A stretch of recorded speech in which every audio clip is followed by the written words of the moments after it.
I don't think he's doing the job. He's too late, always too late, a little slow, and I'm not happy with him.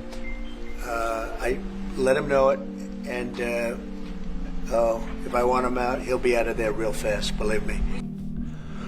President Trump has aggressively been pushing for lower rates and a weaker dollar since his inauguration, and recently has expressed his opinion of how Jerome Powell is handling rate cuts, and says that he believes Jerome Powell is playing cute and making his decisions based on politics, and that rates should have been cut a long time ago, and that the American people deserve lower rates, and Jerome Powell is asleep at the wheel. His frustration of how slow Jerome Powell is moving has led to him calling for Jerome Powell to step down and resign as chairman of the Fed.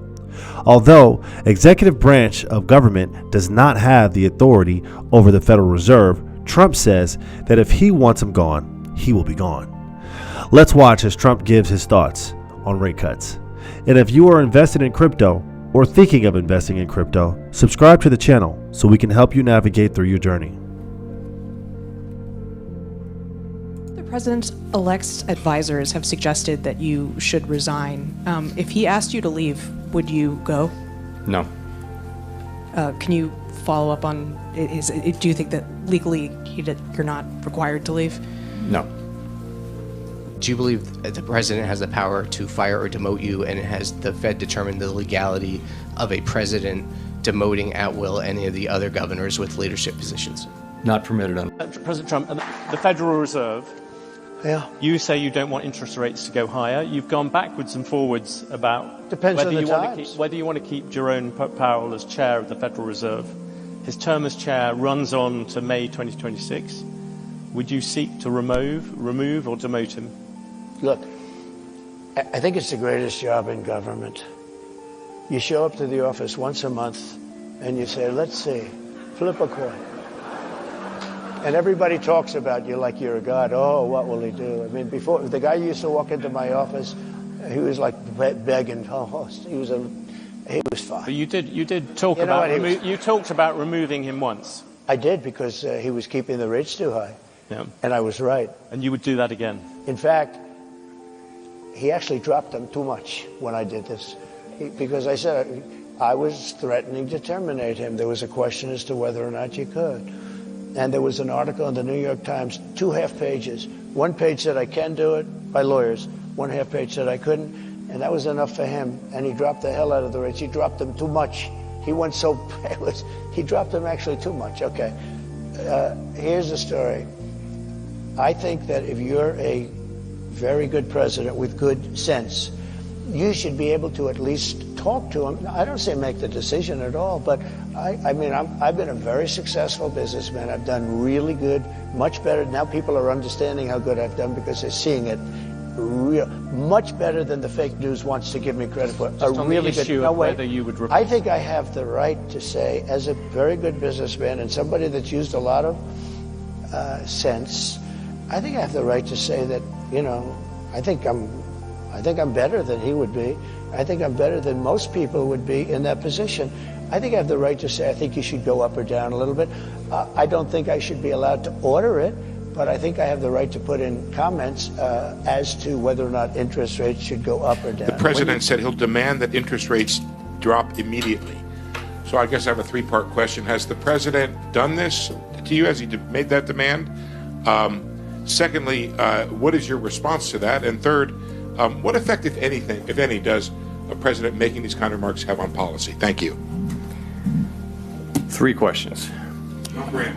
I'm seeing it really as one question, though. So I'm not going to have any response or comment whatsoever on what the president said.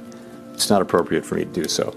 The public should be confident that we will continue to do our work as we always have, focusing on using our tools to achieve our goals and really keeping our heads down and doing our work, and that's how we best serve. You said that you would demand that the interest rates come down. Well, I would put in a strong statement. Do you expect the Fed to listen to you? Yeah. Are you going to talk to Powell about this? The battle between Trump and Powell over interest rates goes all the way back to Trump's first term. So naturally, in his second term, there's no difference. And this time, it seems more heated. As inflation is higher and global trade wars intensify, now the stakes are higher than ever. Trump's position is simple.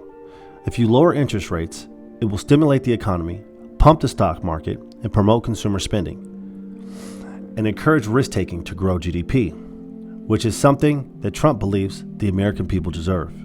And on the other hand, you have the hawkish Jerome Powell, who is always vigilant in his battle against inflation, cautiously manipulating the interest rates over the course of his term to prevent the economy from getting overheated, while also keeping jobs strong. In the end, the battle between the Fed and the president is a story as old as the Federal Reserve itself, and both sides have valid points and concerns. But at times, the Fed can be too hawkish because the Fed is more reactive than proactive, which gives the Fed a myopic point of view. In my opinion, political pressure that Trump is putting on Jerome Powell is a great thing for crypto. And here's a recent breakdown of this matter further from Anthony Popliano. The Fed has had their interest rates at a higher rate than maybe they did back in 2020 and 2021 because we were at zero then. So what exactly is the Fed going to do here? I've been saying for weeks that we need to cut interest rates. If we look at something like Trueflation, the real-time inflation metric, you can see that inflation measurement from Trueflation is at 1.3%. The government metric is still at 2.4%, but the government metric is lagging and inaccurate. Trueflation is real-time alternative metric that I think is much more accurate. And so if you look at the Fed, you have to ask yourself, are they going to cut interest rates or not? This morning, we saw President Trump. He's going ham on Jerome Powell. He's yelling and screaming at him over social media, saying, cut interest rates, and I can't wait for you to be terminated. Now, of course, anytime you get all these bigwigs going back and forth, you got to ask yourself, take away all the emotion, take away all the politics. What are they likely to do? And whenever you have global trade cratering like this, and you have inflation that's down at 1.3%, the Fed's got to cut. They may not want to cut. They may not want to give this victory on the political side, but they're going to have to cut interest rates. And so my expectation is in the next two Fed meetings, we're going to get at least one cut. I don't know if it'll be the first one or the second one, but I think that they're going to have to cut. And so naturally, if you have inflation cratering, if you have global trade slowing, and then you get an interest rate cut, guess what happens? Cheap capital starts to come back to the market, and then that should lead to a bounce in not only investment assets, but also you're going to see people taking mortgages. You're going to see businesses available to get cheaper capital as well. And so, yes, as soon as you put the tariffs on, all of a sudden everyone's yelling and screaming. They're all fearful. Again, those investors' brains are in a blender. But calm down. Take a deep breath. It's going to be okay. An interest rate cut is coming. We're going to get cheaper capital into the market. We're going to get a tax cut hopefully later this year, and you're going to start to see more and more deregulation. As you get the deregulation, the tax cut, and the interest rate cut, those are going to be balancing components to the tariffs. Now, of course, it's a complex machine, and so can you get out of balance? Absolutely. But the hope here is that we can actually find some even ground, and we can use things to balance out the revenue generation and the reshoring from the tariffs, and do that with tax cuts, deregulation, and an interest rate cut. So let's see what happens, but I think that we're going to be okay, but it's important to keep paying attention, and global trade is definitely slowing in the short term. The fact is, the Feds will have to cut rates soon, either way. Inflation is down, gas prices are down, the food prices have stabilized, and Trump's fiscal policies will start to take effect on the economy.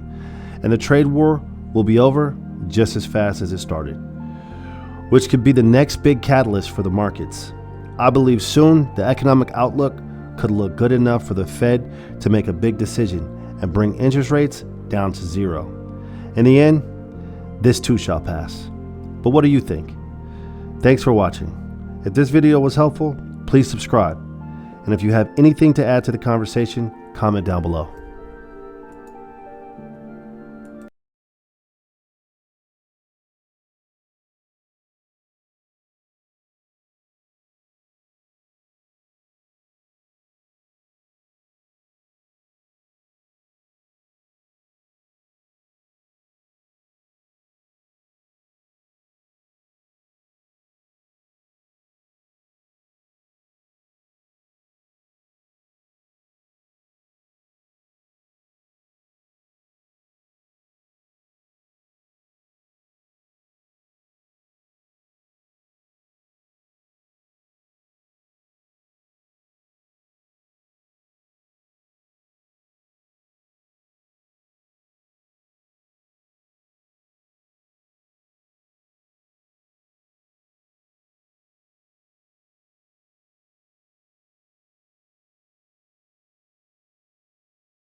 You said that you would demand that the interest rates come down. Well, I would Do put you in. expect